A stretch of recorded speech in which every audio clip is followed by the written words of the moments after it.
덩어리 규제가 아니라 필수 규칙이다. 윤 정부 노동규제 철폐 3편.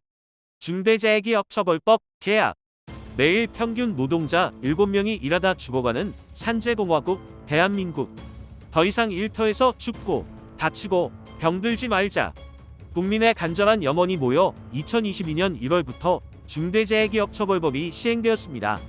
기업이 안전보건 의무를 소홀히 해 산업재해가 발생하면 경영 책임자를 처벌하는 법입니다. 그런데 시행 8개월밖에 되지 않은 이 법이 윤 정부에게 해치워야 할 덩어리 규제 취급받고 있습니다. 경영계의 요구를 그대로 받았기 때문이죠. 경영계의 억지, 세 줄 요약하면 이렇습니다. 중대재해 책임, 우리는 안 질래. 중대재해 범위, 팍팍 줄여줘.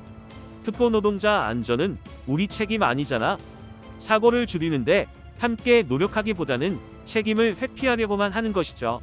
매년 2,000명 가까운 노동자가 일하다가 목숨을 잃고 있는데 말입니다.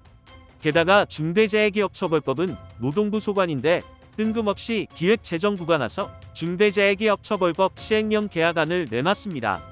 이 법을 통과시키기 위해 입법에 동의한 10만 국민들의 뜻도 무시하고 경영자의 책임을 지워 산업재해를 막자는 취지도 무시하고 있습니다.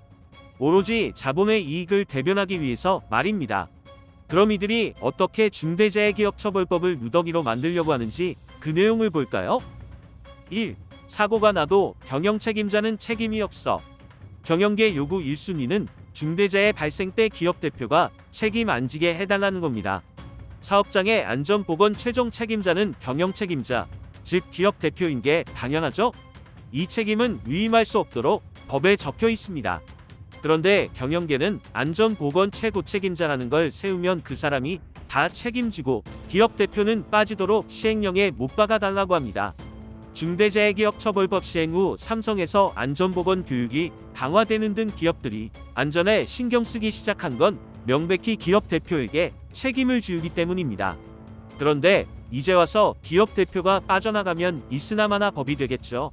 기재부 개약안에는 이 내용이 고스란히 담겼습니다. 시행령이 법을 어기는 겁니다. 게다가 기재부 개약안에는 사업장 안전보건 인증을 받으면 경영자 책임을 다한 걸로 봐준다는 내용이 있습니다. 지난해 참사가 일어난 광주학동, 화정동 현대산업개발공사 현장은 산업안전공단 인증을 다 받은 곳이었습니다. 그런데 참사 후 점검하니 법 위반만 1000건이 넘었죠. 눈 가리고 아웅 인증만 받으면 경영자 책임을 면제하겠다는 겁니다. 2. 사업장 안전규제 법령 10개로 줄여줘.